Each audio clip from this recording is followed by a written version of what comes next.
Good morning, student. Very welcome to you all in this beautiful informative video. आज हम लोग पढ़ेंगे all about liver. Liver की anatomy देखेंगे, फंक्शंस देखेंगे और लीवर में जो डिसऑर्डर्स होते हैं, लीवर रिलेटेड डिजीज जो होते हैं वो आज हम लोग देखेंगे. तो चलिए बिना देर किए स्टार्ट करते हैं. ठीक है. तो सबसे पहला हमारा लीवर के बारे में इंट्रोडक्शन रहेगा एनाटॉमी में. तो उसके बाद फिर उसका जो है देख लेंगे उसके बारे में डिटेल. फिर उसके फंक्शंस क्या क्या होते हैं हमारे बॉडी में, और फिर लीवर में जो डिजीज होती है वो कौन कौन सी डिजीज होती है वो देखेंगे. तो फर्स्ट लाइन है हमारा, liver is one of 5 important vital organs. हमारे जो वाइटल ऑर्गन्स है 5, आप लोग जानते होंगे, जिसमें ब्रेन है, हार्ट है, लीवर है, किडनी है, लंग्स है. तो उनमें से एक ये भी होता है. ठीक है. तो लीवर जो है वाइटल ऑर्गन्स का 5 जो है उनमें से ये एक है. ठीक है. और ये second heaviest organ of the body.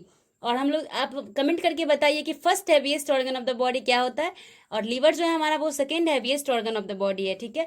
इसकी लोकेशन की बात की जाए तो राइट हाइपोकॉन्ड्रियक रीजन में होती है. अब आप लोग हमें कमेंट करके बताएंगे कि जो एब्डोमिनल रीजन्स होते हैं वो कितने रीजन्स होते हैं. ठीक है. और लीवर जो है हमारा वो राइट हाइपोकॉन्ड्रियक रीजन में प्रेजेंट होता है. ठीक है. इसकी वेट की बात की जाए तो फीमेल में थोड़ा कम होता है, एडल्ट वुमेन में, और मेल में थोड़ा ज़्यादा होता है. ठीक है. फीमेल में 1200 to 1400 ग्राम होते हैं और मेल में 1400 to 1500 ग्राम. ठीक है. इसकी साइज की बात की जाए तो 7 सेंटीमीटर होता है वुमेन में और 10.5 सेंटीमीटर इन मेल. ठीक है.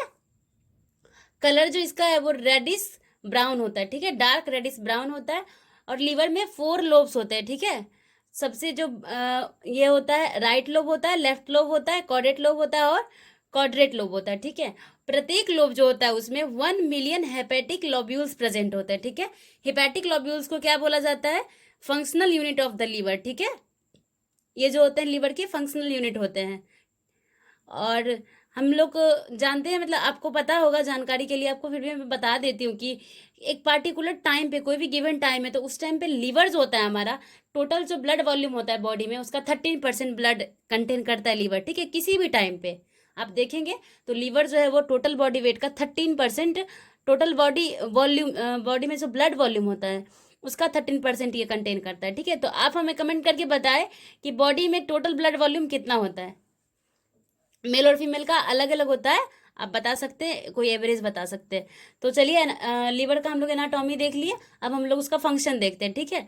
सबसे इसका जो की रोल होता है आप सभी को पता भी होगा, नहीं भी पता है तो चलिए जानते हैं. सबसे मेन जो फंक्शन है लीवर का वो होता है फिल्ट्रेशन ऑफ ब्लड. ठीक है. लीवर में कफर सेल होते हैं जो क्या बनाते हैं?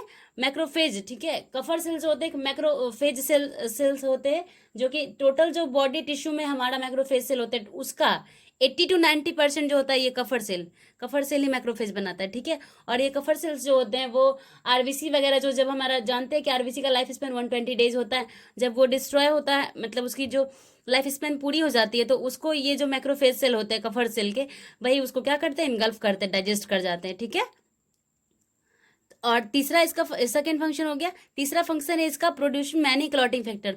और लीवर जो है हमारा वो बहुत सारे क्लॉटिंग फैक्टर को भी रिलीज करता है. और आप हमें कमेंट करके बताएं कितने क्लॉटिंग फैक्टर होते हैं टोटल. ठीक है. ब्लड कोगुलेशन के लिए कितने कोगुलेटिंग फैक्टर हैं. फोर्थ इसका जो फंक्शन है वो होता है डाइजेशन में.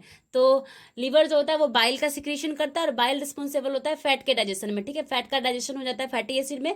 ठीक है. जो रिस्पॉन्सिबल होता है वाइटामिन, जो कि फैट सॉल्युबल होता है, उसके एब्जॉर्प्शन के लिए. ठीक है.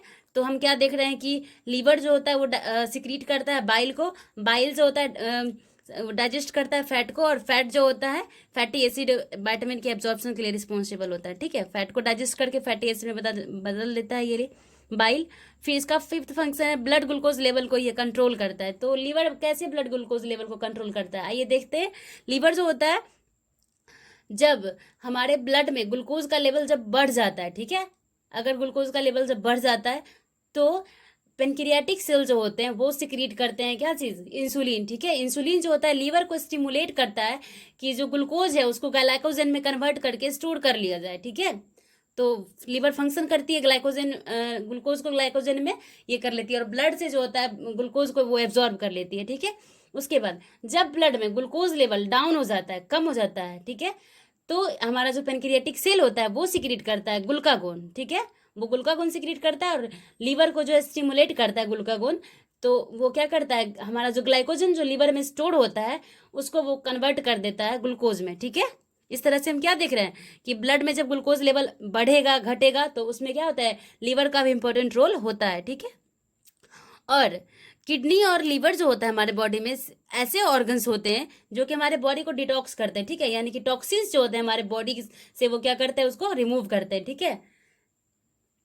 तो चलिए आप हमें ये करके बताएंगे कि ब्लड का फिल्ट्रेशन कहाँ पे होता है और ब्लड का सर्कुलेशन कहाँ पे होता है, ठीक है। ब्लड का फिल्ट्रेशन कौन सा ऑर्गन करता है और ब्लड का सर्कुलेशन कौन सा ऑर्गन करता है, ठीक है, कमेंट करके बताइए हमें। चलिए इसका फंक्शन हम लोग देख लिए। अब हम लोग देखते हैं लीवर के डिजीज, ठीक है, लीवर में कौन कौन से डिजीज हो जाते हैं।